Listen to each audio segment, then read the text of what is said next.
Hey guys, this is going to be an educational tidbit that I wanted to show you guys. It basically highlights what I've really learned recently about laning from Quakefoot, as well as laning against Gunner a decent amount. And Arteezy I've laned against a few times in the last few days. It's something I feel like I definitely never did enough, and I'm seeing it being done to me, and then I'm watching Quakefoot also do it to other people. Banana slam jam.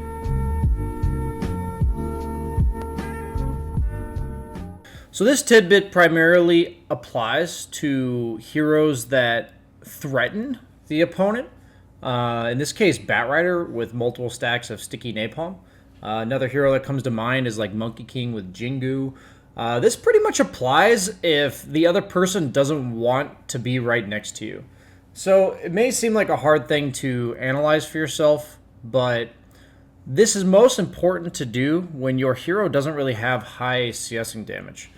So an example of what I mean by this, it's most important in mid lane because of the way the lane works, where you have two high grounds and the person that's in the low ground really doesn't want to be trading at all. You know, obviously they're missing 25% of their hits, so about, let's just take their damage, 60 approximately, it's now 45 on average. So trades aren't going to go favorably for them. So what I mean by this is I need you guys to compare what happens if I don't do what I'm about to show you compared to what happens when I do it. So if I were to just play the lane normally right now, if you think to trade with Puck, it seems kind of mediocre if I trade with Puck right now. If I stay where I am at, the creeps are going to drag into my tower, it gets a little awkward, it's like, But then at the same time, if I just like go for this last hit, Puck's, I've got 48 base damage plus, you know, sticky, but still pretty low. And Puck's got 61. So it's like kind of a hit or miss whether or not I'm going to get this last hit. And instead, what I choose to do is just walk past the creep wave.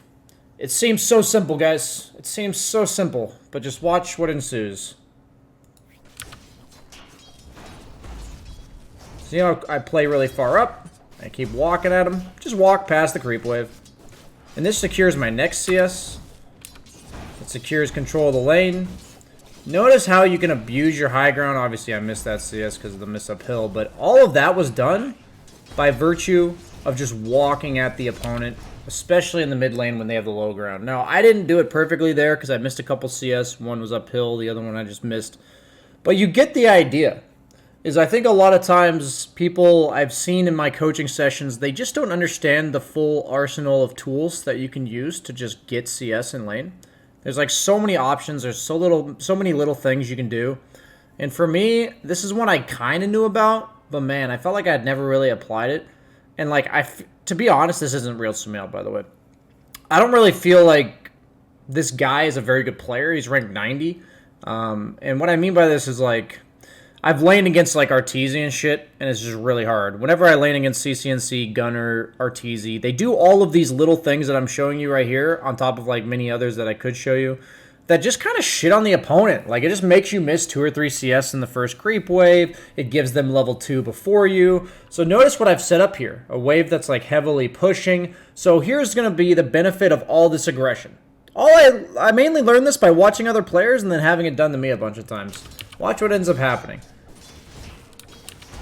So I continue running at him aggressively. Notice how I keep posturing. Like, this is something that they always do. Like, just posture right in front of the creeps.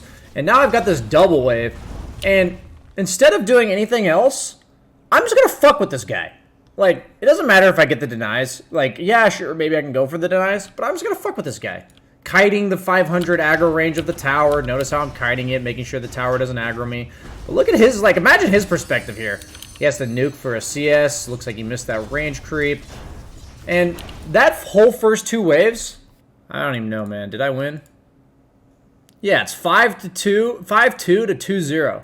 Like, this is what it feels like to me. I missed 2 CS here, guys, on Batrider. I didn't even play this very well. And this is what my lane always looks like in the first 2 creep waves when I play against incredibly experienced mid players. This is what it feels like. And this is what should happen to the opponent anytime you're a hero with some sort of threat and anytime you have the high ground advantage going your way. Just notice how hard it was for him to just hit creeps. All I did was make him scared of me at all times. You guys, it's like hard enough if I'm just going for the creeps and like he has to hit them. But now he's like dodging me. He's worried about everything I'm doing to him. He's like concerned that I might like go on him because he's got 4 stacks of sticky on him. So he's like concerned about his own safety. And he has to CS under tower, and there's like 6 creeps there. So this is what I've experienced a lot, and it's just overwhelming when it's done to you. And this guy's like 8.4k or some shit. So if you're wondering if this will work in your lower brackets if you do it properly, like of course it will. It gets done to me. It's getting done to this 8.4k player. And this is just a huge deal for me as a... Just even it works in the side lanes, but the reason why it's even better in the mid lane is because of the high ground. There's situations that'll just favor you like strictly more in the mid lane because of the high ground.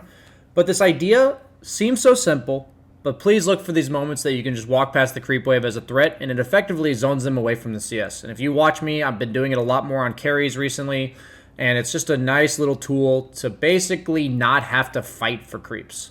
And then it ends up pushing the wave, and you can look to dive and be really aggressive. So hope you guys learned something here. And thanks again to Koikfa and also all the other mid laners that have been shitting on me for teaching me these lessons. If you liked this video, please like, comment, subscribe to the YouTube channel, all that shenanigans, because at the end of the day, YouTube does care about that. You may not care about it, I may not care about it, but the YouTube algorithm does. So please do.